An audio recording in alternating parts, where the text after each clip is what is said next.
Hello guys, so I wanted to do a video about shoes. Recently I'm just gonna share my update, my views on both sandals and footwear that I'm actually recommending, and I'm gonna actually to reveal what's happening. I know it's been a few days since I posted a video.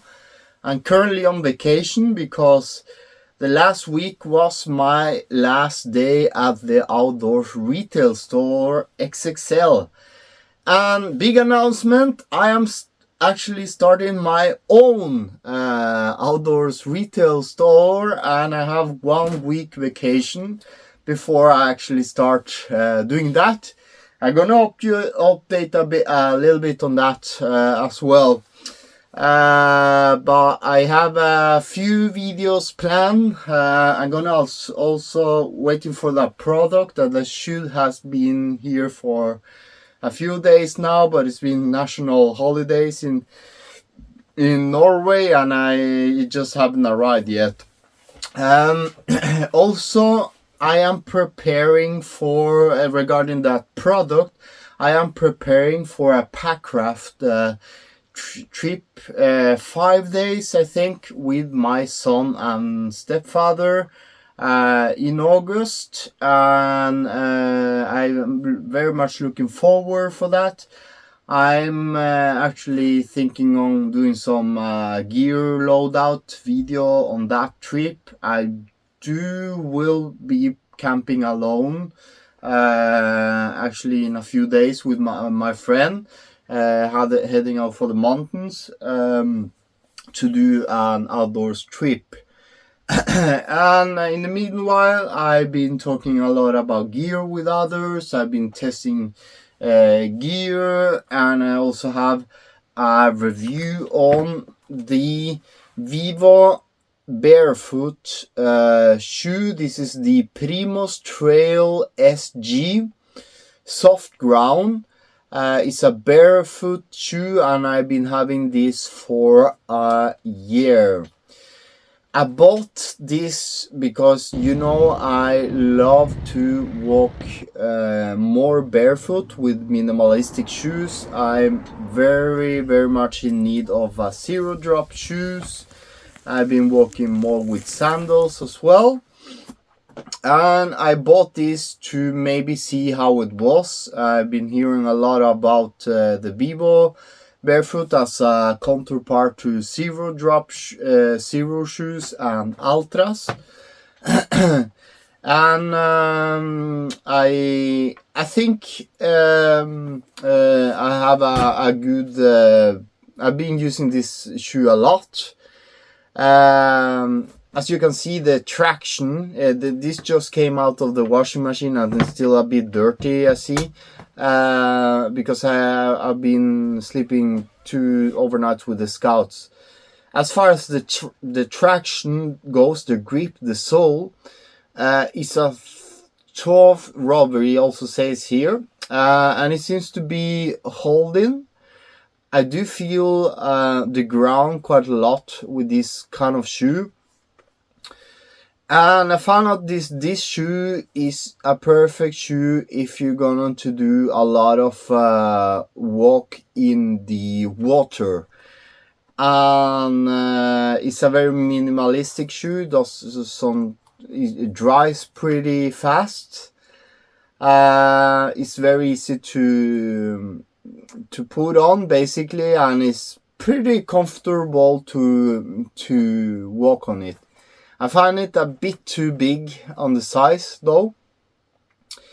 There is a couple of quality faults. You can see this is a recycle shoe. I'm not sure if it has to do with that, but the thread here is starting to get broke, and the durability on this shoe, it isn't good at all, because I have used it for a year, but you have to remember that there's a lot of snow and cold in Norway, and on winter time I don't use it, so barely on on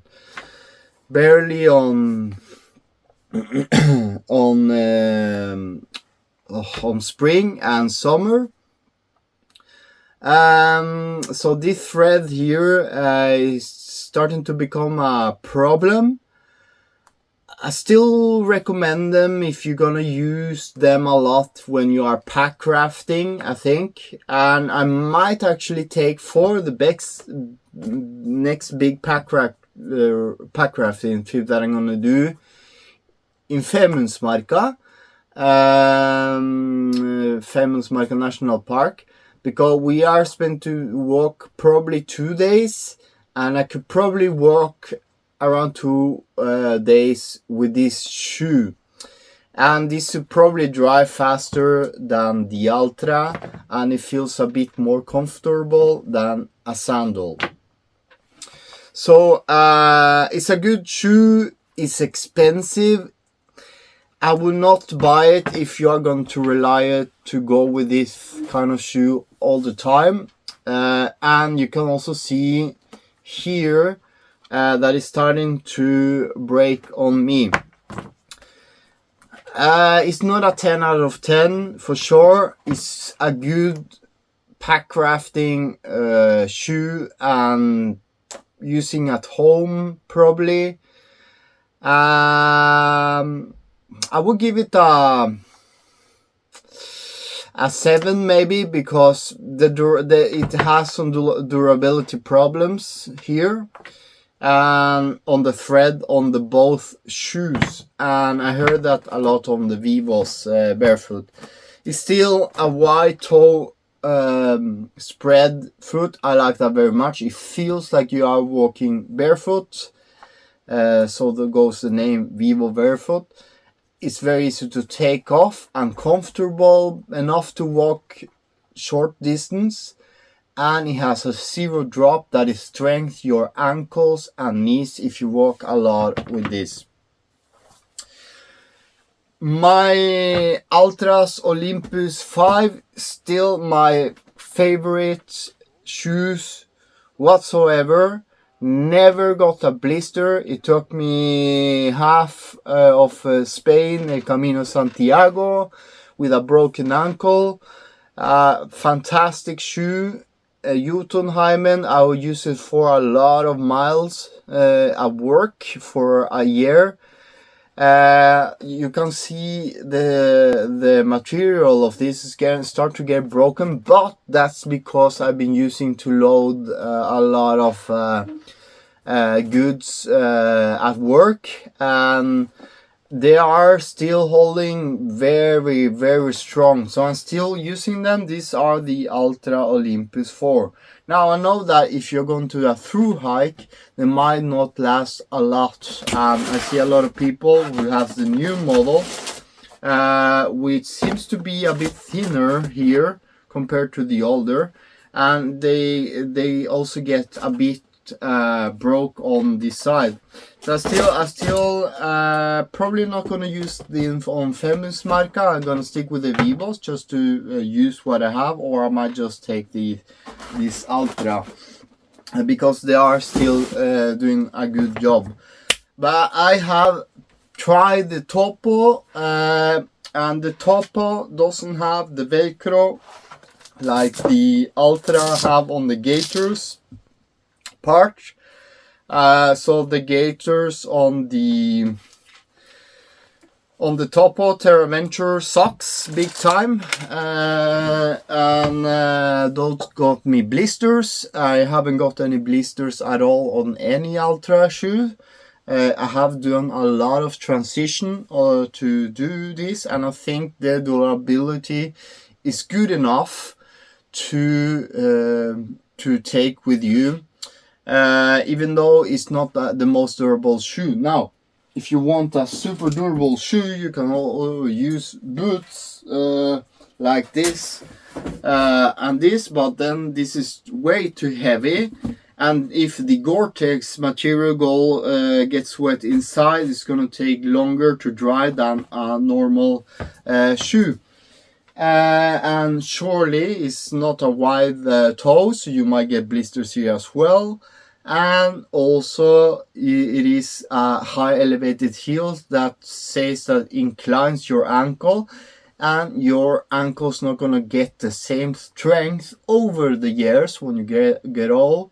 And knees, especially when you start to take off your shoes, you will get more fatigue. That's also scientifically proven.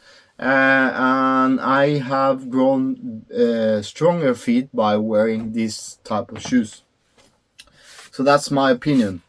The Lone Peaks are a bit different. I would really recommend the Olympus compared to the Lone Peaks, and I will also buy them on sale. If not, this might not be worth it if you buy in full price. The sandals, I started using them. My feet kind of hurt because of this here and here. They kind of hurt, but I have used them a lot on 2 days walking in and out, loading canos, loading out canos. But I think still, if you walk a long day on those shoes, it's very nice to air your feet more. And I finding these EarthRunners sandals very good. It's very solid.